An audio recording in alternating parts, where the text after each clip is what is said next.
Shalom, shalom frères et sœurs. Ce matin, j'ai une petite histoire pour vous.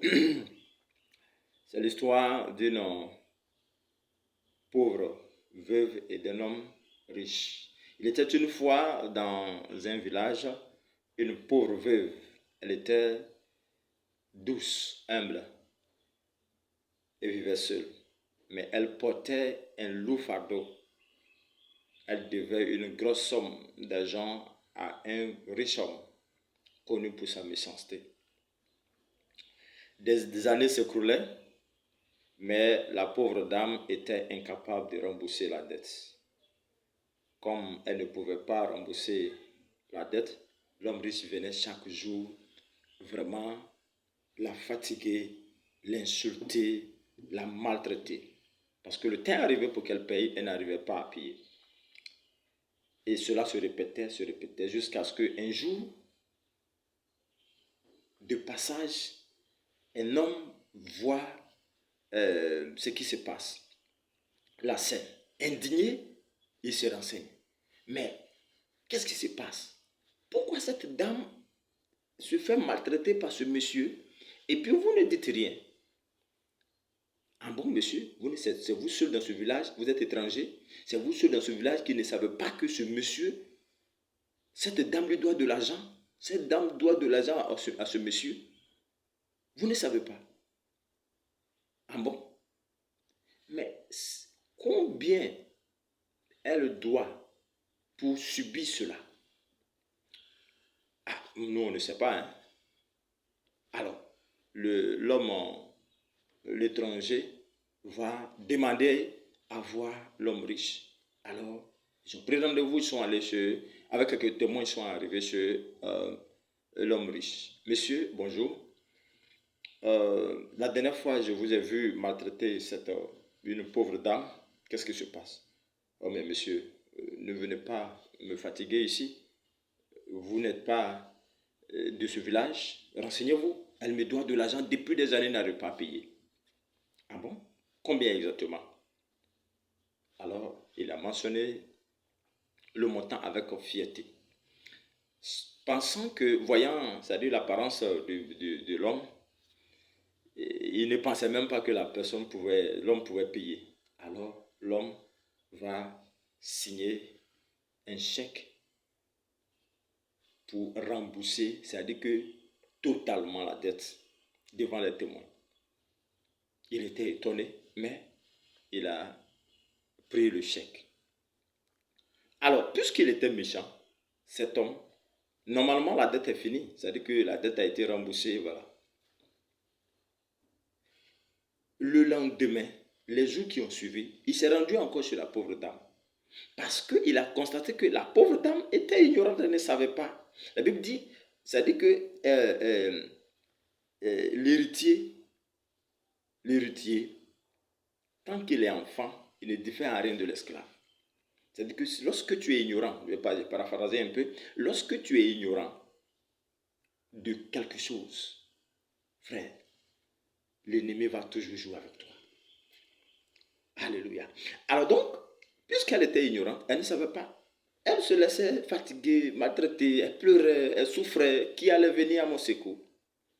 Et un jour, un des témoins va aller dire à la dame, mais madame, mais pourquoi vous acceptez que ce monsieur vous maltraite encore? Vous ne savez pas que la dette a été payée? Ah bon? Ma dette a été payée? Qui a fait cela? Non, il y a un monsieur qui est venu payer la dette. Votre dette a été remboursée intégralement. Ah bon? D'accord, merci pour l'information. Alors, le lendemain s'est apprêté avec un gros pilon, on attendait le méchant homme. Il va venir comme son habitude, il vient, il commence à crier.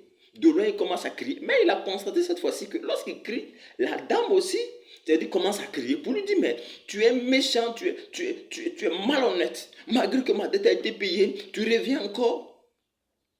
Il a insisté, mais lorsque il a constaté que la femme persévérait, et la femme s'apprêtait même à venir vers lui,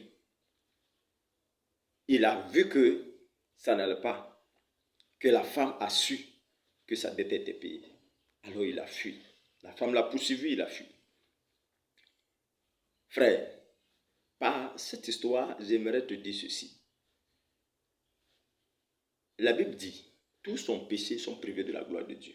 Mais la Bible aussi dit que tous ont été gratuitement, c'est-à-dire que graciés. Nous avions été justifiés par l'acte de Christ à la croix.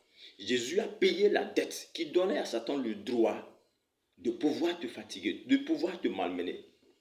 Frère, ne laisse pas quelqu'un encore te maintenir dans l'esclavage. Ne laisse pas, c'est-à-dire Satan te maintenir dans l'esclavage. Les mensonges du diable. Malgré que la Bible dit que Christ a racheté au prix de son sang, ce n'est pas au prix d'argent, au prix de son sang. Des fois, nous entendons dire que tu as un lien de famille, tu as des hôtels à briser, tu dois aller, il y a des choses que tu as déposées qui sont sur Satan que tu dois aller prendre, des bénédictions qui sont sur Satan que tu dois aller prendre. Est-ce qu'on se moque de ce que Jésus a fait? Jésus qui t'a racheté au prix de son sang. Tu dis que tu es encore lié. Et nous attendons beaucoup de choses. Mais regardez, si tu crois à ces mensonges, c'est-à-dire tu es ce que tu crois.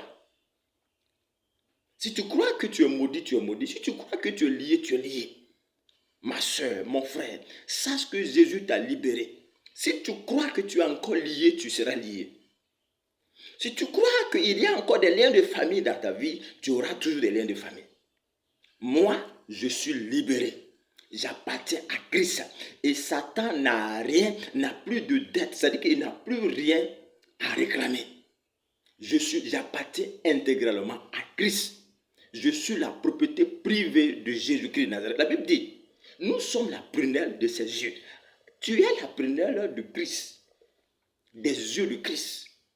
Et tu dis encore que Satan, c'est-à-dire tu es lié avec Satan, tu as des choses avec Satan.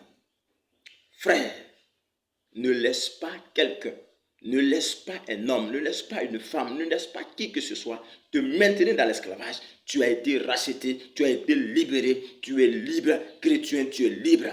Alléluia. C'est votre frère, le frère Ignace. Je suis au 05 00 62 54 25. Pour toute question, tu peux appeler ou tu peux m'écrire. Shalom.